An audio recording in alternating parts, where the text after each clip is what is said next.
Ei, pessoal, boa noite. Tá começando mais um episódio do Entre Sumários Cast. A essa altura do campeonato, vocês já leram o comunicado que eu escrevi falando sobre o tema desse episódio. Então eu não vou me repetir, eu vou apenas rodar a vinheta e nós vamos falar sobre o caso da autora que resolveu surtar no TikTok por causa de uma revisão de 4 estrelas.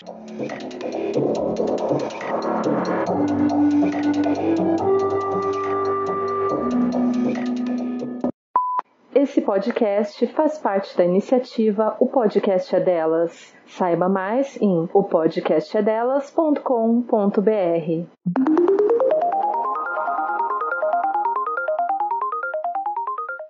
Ok, esse episódio está sendo gravado na quinta-feira, então vocês vão ver ele no sábado.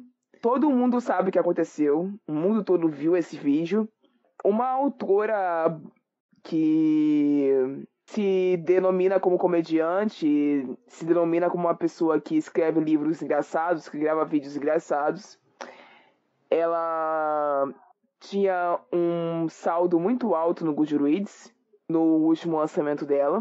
E ontem, uma resenhista leu a história dela e deu uma avaliação de 4 estrelas para ela, rebaixando a nota dela, que até essa revisão chegar, tinha sido 5 estrelas purinho em todas as outras avaliações.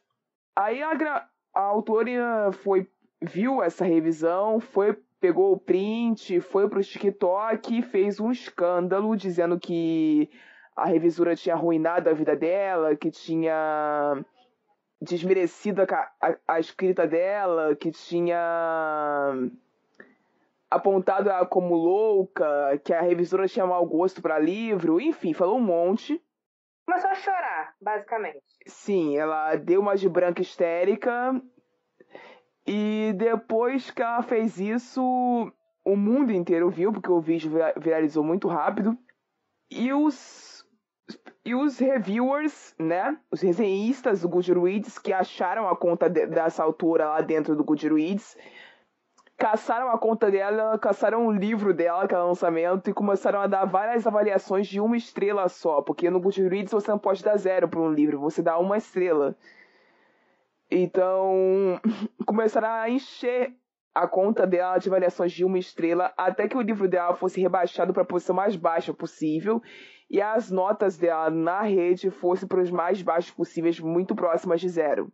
Horas depois, a resenhista veio a público, a vítima, né, veio ao público e falou o seguinte: olha, eu não sabia que ela ia fazer isso, eu não sabia que ela ia enlouquecer desse jeito, eu não sabia que ela ia falar esse tipo de coisa de mim, eu tô muito preocupada, eu tô com medo, eu não sei o que fazer.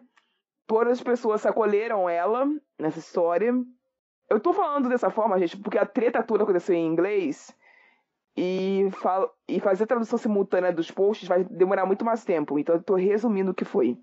Aí depois que a resenhista veio ao público, a autora gravou outro vídeo pro TikTok se justificando com o público dela, com a resenhista e com outras pessoas, dizendo: olha, vocês que acharam que eu sou uma pessoa horrorosa, que eu sou uma pessoa nefasta por causa dos comentários que eu fiz no vídeo anterior sobre aquela resenhista em questão, vocês não me conhecem e claramente não leram os meus livros, porque eu sou uma comediante, o que eu fiz foi ironia, o que eu fiz foi uma piada, o que eu fiz foi uma forma de comédia, basicamente. De comédia, e eu tava querendo chamar a atenção mesmo.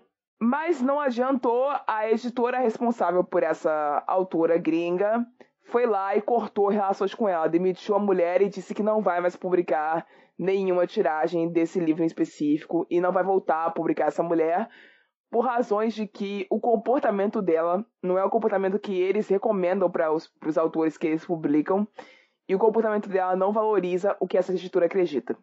Esse caso todo, o mundo inteiro viu, chegou aqui no ouvido dos autores e dos bookstans brasileiros através do Twitter e do TikTok, e desencadeou uma discussão sobre o que é permitido e o que não é permitido. no sentido de que é permitido que um autor vá pro TikTok ou pro Instagram fazer um vídeo enlouquecidamente full rage, com muita raiva, xingando o resenhista por causa de uma avaliação de 4 estrelas, de 3 estrelas ou de 1 estrela que seja, é justo? Ou não é justo? O que a resenhista fez em mandar uma avaliação ruim é direito dela? Ou a forma como ela escreveu essa avaliação pode realmente ter afetado a cabeça da autora? A piada pode ter sido engraçada? A atitude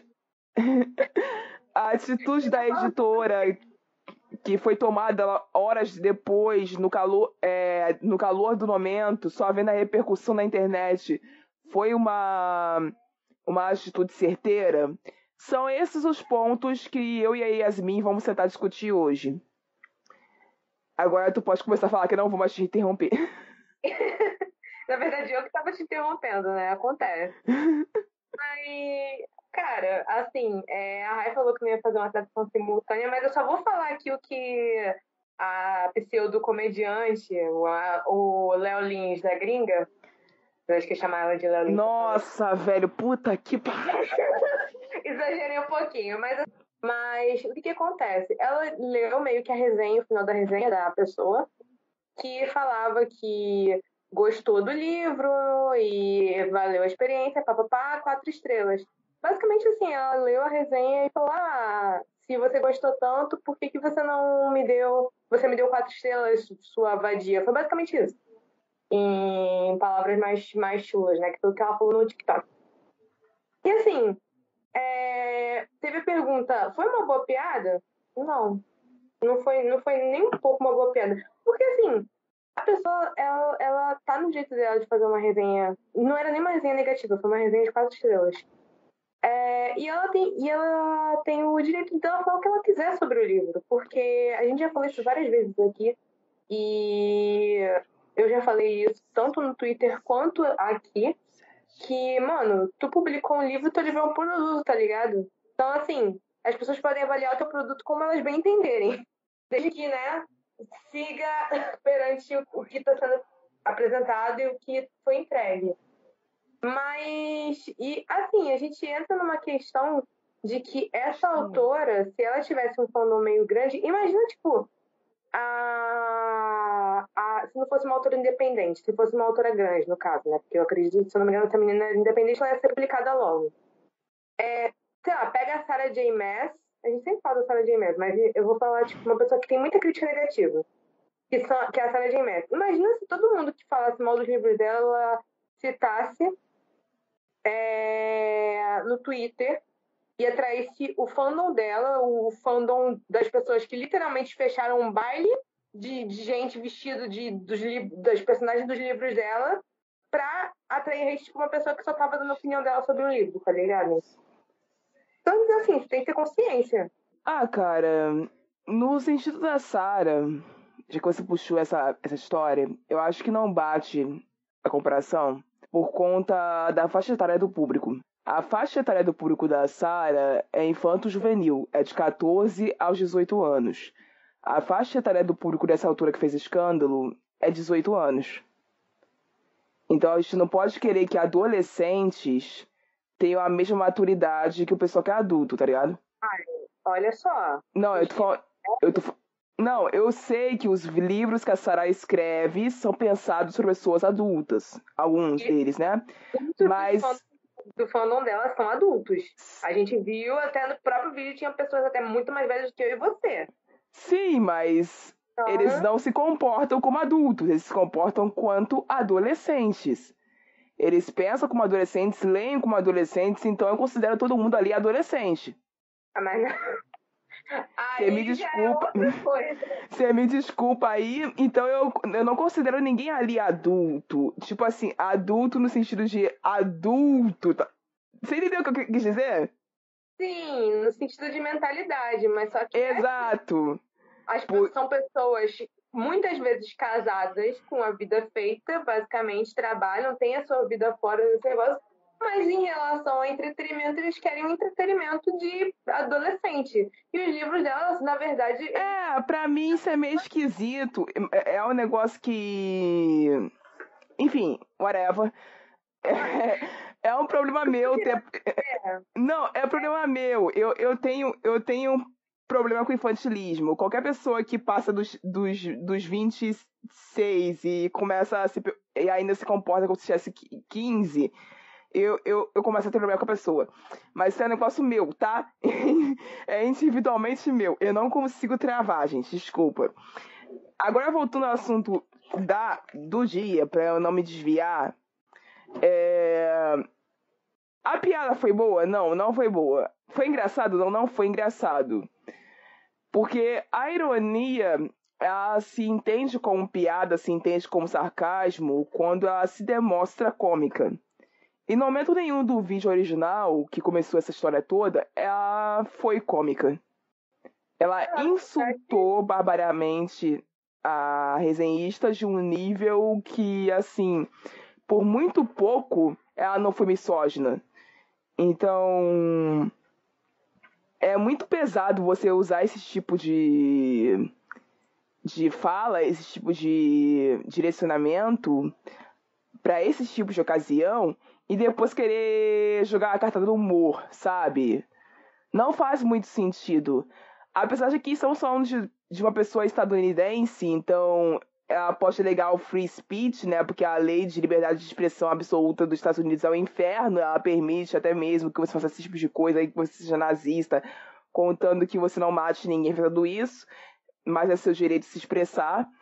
Então, eu já falei inúmeras vezes esse podcast quanto eu acho essa lei maluca, mas ela permite que esse tipo de coisa aconteça. Então, assim. Então é que, tipo assim, mesmo nessa coisa assim do free speech, estadunidense, que muita gente. Só um adendo. Que muita gente deve estar achando assim, pô, mas não foi grande coisa e tal. Cara, meio que, entre aspas, pra gente, não parece ser grande coisa. Só que, querendo ou não, o estadunidense, ele é mais, como que eu vou dizer? Não mais sensível, mas, tipo assim, pra eles, esse tipo de xingamento aí é o auge do auge, sabe? Sim. Tô querendo diminuir a questão, não. Não, só pra deixar isso claro, não que você esteja fazendo, mas só pra deixar isso claro pra quem tá ouvindo. Não, certo. Eu só tô falando do sentido de, tipo... A forma como o público reagiu depois que ela surtou, que foi todo mundo indo diretamente na conta dela e rebaixando a nota dela no Goodreads pra quase 0, foi o tipo de reação mais assertiva que poderia ter saído dali, entendeu? Sim. Na minha visão. Na minha visão, não precisava chegar até o ponto de que a editora demitisse ela. Eu não vi esse tipo de ação que a editora fez logo em seguida como assertiva, porque eu achei muito em cima do lance. A editora poderia ter parado, chamado ela para uma reunião pessoal, né, presencial, conversado com ela, explicar a situação, pedido reparação, ou pedido que ela indenizasse a resenhista, ou pedido que ela gravasse um vídeo se retratando, escrevesse algo se retratando, algo do gênero. Não precisava demitir. Mas já que demitiu, e RP a gente sabe como é que funciona, né? Relações públicas de gestão de crise é assim que funciona. O comportamento dela poderia gerar uma diminuição de vendas para editoras de um certo ângulo, caso eles mantivessem ela no catálogo. Então eu entendo o porquê que a editora responsável resolveu demiti-la, apesar de eu achar que foi algo muito precoce. E que isso abre um precedente perigoso. Porque ela sendo uma autora independente, recém-publicada em uma editora com o mínimo de respaldo, que foi demitida porque ela resolveu ser porra louca na internet, quantos mais vão ser demitidos? Sabe? Abre esse precedente de tipo assim...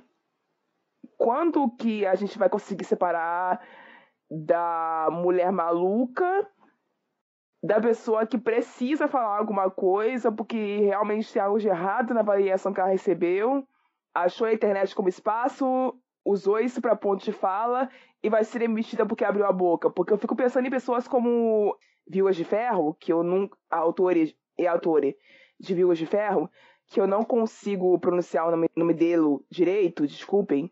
Não consigo pronunciar o nome dele direito, mas vocês sabem quem é. Ele fala muito, né? Uhum. Todo santo dia tá lá gravando vídeo pro TikTok, falando no Twitter sobre uma caralhada de coisa, inclusive reclamando do salário, reclamando reclamando das vendas, reclamando disso, reclamando da carreira dele, inclusive, toda hora reclamando. E tipo, eu ficaria intimidada, sabe? Depois disso, eu ficaria preocupada. Eu acho, assim, sendo sincero, e que assim, é muito difícil para um autor que ele tá para ser contratado por uma editora, porque geralmente quando o autor ele tá nesse nível para realmente ser contratado, tirando o fato de tipo editoras independentes e tal, é quando o autor ele tem um público já. E o público geralmente é grande. Eu não sei dizer se a editora que ia contratar essa menina, ela é uma editora grande ou uma editora independente. Eu não vi isso nos links que... É de porte médio, mais ou menos, falando assim. É que assim, ela já tem um público, sabe? Ela já tinha um público e seria lucrativo para a editora, né, publicar ela. Então, assim, essa questão desse medo de não ser contratado, como aconteceu com essa menina, eu acho muito difícil, porque a editora ela só vai pegar uma medida drástica dessa quando ela vê que o que está acontecendo com esse cancelamento, né, e a pessoa está recebendo, vai realmente alterar nas vendas. Eu não acho que, tipo, por exemplo, o autor de Viúva de Ferro, por exemplo, que é um best-seller do caramba, que todo livro que sai dessa saga vende pra caramba. Ou, por exemplo, a pessoa que escreveu The Pop War, por exemplo. Uhum. Que estão contratadas, são pessoas que foram contratadas, vai precisar de um cancelamento muito grande, mesmo uma reclamação de tipo reclamar de salário, é necessário um cancelamento muito grande para a editora abrir mão desse lucro, entendeu? Então, assim, Sim.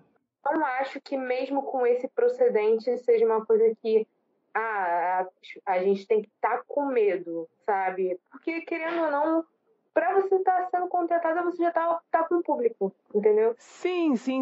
Eu tô falando da questão de perder público. O seu público vai com você pra onde você for. Eu tô falando da editora tomar essa atitude. Porque assim.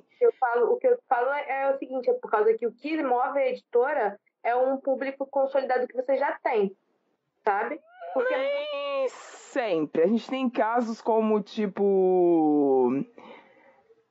A gente tem casos como algumas editoras aqui no Brasil que acharam autores que venderam seus livros através de marketing e no sentido de que eles compraram sem saber o conteúdo. Lardstar tá aí pra não me deixar mentir. Não é público. É dinheiro. isso também. Então, entendeu? Então, assim, não adianta a gente meter essa. Eu tô indo pelo raciocínio do autor independente. Ah, sim. Lardstar também era. Lardstar também era. Mas ela não tinha dinheiro, né? Tinha, mas, tipo, a justificativa que a gente recebe pro hype, que é a Roku, né? Eu acho que é a Roku. Pro hype que a Roku tá vendendo esse livro agora, é que ele foi muito bem vendido no TikTok. Se foi a custos de promovendo o vídeo com dinheiro ou não, não interessa. O que interessa é que ele foi bem vendido lá e por isso ele foi traduzido para vários outros países, inclusive para o Brasil. Então, assim, imagina se essa autora de Lardstar que resolve suscitar de rede no TikTok, que é onde ela ficou famosa, e a editora americana responsável por ela resolve falar assim, não quero mais ter relações com essa mulher porque ela realmente resolveu meter a maluca, Eu vou cortar relações com elas aqui, o resto das editoras que resolveu traduzir é que se vire. O que vai ser amanhã, sabe? Tipo, é esquisito. Por mais que a gente queira falar que isso não vai chegar numa proporção onde vão censurar o discurso de alguém. Mas a gente precisa ser vigilante nesse caso. É só isso que eu tô querendo dizer. Sejam vigilantes. Esse caso da editora foi justo? Foi relativamente justo. Mas sejam vigilantes, porque isso pode acabar chegando em alguém que não mereça esse tipo de resposta e pode acabar recebendo. Eu acho que a pessoa tem que, basicamente, assim, ter cuidado com o que posta na internet. Exato, é sobre isso também. É, porque, cara, o teu objetivo é, querendo ou não, publicar tua obra, que pessoas leiam a tua obra. Isso, querendo ou não, não diria que seu objetivo é ser famosa, mas você quer que as pessoas leiam o que você está escrevendo. Então, isso, querendo ou não, traz visibilidade. Então, você tem que ter cuidado com o que você posta. Isso é uma coisa bem básica, sabe? Uhum. Sim, se você não sabe lidar com uma pessoa criticando o seu livro e dando 4 estrelas, a gente já falou isso aqui antes, 4 estrelas, 1 estrela, 2, sabe? Não publica, entendeu? Você só quer um público que diga o que você quer ouvir, manda para os teus amigos, não publica. Entendeu? Ou nem manda pros seus amigos, porque se seus amigos forem esses amigos de verdade, eles não vão dizer tudo o que você quer ouvir. Exatamente. Então, assim, me desculpa, mas, cara, não vai ser todo mundo que vai gostar do trabalho que você tá fazendo. E tá tudo Exato. bem, sabe? Tipo assim, eu falo isso como... eu não sou escritora, mas eu sou artista. E, assim, já vieram criticar coisas nas minhas obras que eu não tava vendo problema, mas que eu não tava vendo problema, mas a pessoa viu e acontece, sabe? Você pode achar que tá perfeito, mas não tá, ou não foi do gosto da pessoa. E acontece, esse tipo de coisa acontece. E o que você vai fazer? Você vai largar? Não vai. Dá vontade mesmo, mas não vai. Por último, o que eu queria dizer sobre essa história toda é o seguinte. A gente sabe que aqui no Brasil, lá nos Estados Unidos deve ter isso também, mas eu não tenho certeza sobre esse tipo de coisa. Se criam contas fakes no Twitter, principalmente, para poder falar mal de autores em grupo. A gente conhece várias que fazem isso. Elas simplesmente criam contas para falar mal de vários autores e ficar cancelando pessoas aleatórias. E, tipo, vocês já devem ter se identificado a audiência, devem ter identificado de quem que eu tô falando. E tem uma conta principal que faz isso, que ela já é bastante conhecida por fazer esse tipo de coisa. E essa mulher, ela já foi responsável por exposes de várias autoras, mas eu nunca vi ela motivando nenhuma editora a cortar relações. Ou nunca vi ela motivando uma parte do grupo da autora em si ir embora. Ela só motivava que outras pessoas não chegassem a conhecer o trabalho desses autores que ela cancelava de forma positiva. Iam conhecer de forma negativa através do Exposed. Então, assim, já que a gente sabe que a maioria das editoras agora aqui no Brasil tem conta no Twitter, algumas se formam através de contas no Twitter, a gente tem que tomar cuidado com esse tipo de conta agora. Porque esse tipo de conta que espalha fofoca, que espalha Exposed, é muito engraçado, é muito divertido, até que não é o teu nome na reta. Exato. Quando for o teu nome na reta e você começar a sentir risco de não ser contratado ou de não ter mais público positivo porque o teu nome ficou na reta daquelas contas, você não vai mais achar engraçado. Você não vai mais achar divertido. Então é a hora de você parar para pensar em como você reage a essas fofocas e aí a esses exposeds literários que se criaram como cultura dentro do Twitter e dentro do TikTok também. É só isso que eu queria dizer para finalizar a minha fala. Assim, eu não tenho muito a agregar, além disso mesmo, sabe? Porque, assim, eu sou uma pessoa fofoqueira, gente. Eu falo mesmo que eu adoro uma fofoca. Eu passo dias acompanhando fofoca de pessoas que eu não conheço, que eu nunca vi falar na minha vida. Por exemplo, esses dias estava saindo lá da madrasta que falava que era uma boa madrasta, mas aí a mãe das crianças falava que era uma pessoa horrível, que não sei o que não sei o que lá, enfim. Eu não sei quem são essas pessoas, mas eu estava acompanhando a fofoca. O problema é que, assim, foi aquilo que a Rafa falou, a gente acha muito divertido, a gente acha muito bacana até mexer com alguém próximo a ti. Ou a ti, quando atinge você. Então, assim, essa cultura do exposed e essas coisas, ela não vai parar. Nem, tipo, nem no book Twitter, nem em nenhuma parte do Twitter. O Twitter realmente eu sei que ela não vai parar. Eu quero que as pessoas tenham cuidado com como elas reagem a isso pra não desencadear um negócio pior, sabe? Sim, é porque é muita questão do efeito manada, sabe? A gente já acompanhou coisas que, assim, essa própria... eu vou citar isso aqui. Essa própria treta inteira que rolou no YouTube do Haluca e várias pessoas aí foi um efeito manada atrás do outro, sabe? Até você desistir de acompanhar. Eu não sei se você acompanhou alguma coisa que você viu. Eu vi sim. Então, assim, esse mesmo foi um efeito manada atrás do outro. Então, a questão é a gente esperar as coisas saírem direito e sei lá, torcer pro melhor, né? É basicamente isso, eu acho. É isso, pessoal. Obrigada pela audiência, obrigada pela paciência. Eu vejo vocês semana que vem. Até lá e tchau. Você ouviu um programa participante da rede O Podcast é Delas, uma iniciativa que fornece toda a infraestrutura necessária para mulheres hospedarem e publicarem os seus podcasts. Para fazer parte, entre em contato conosco através do site opodcastadelas.com.br ou através das nossas redes sociais, como @opodcastadelas.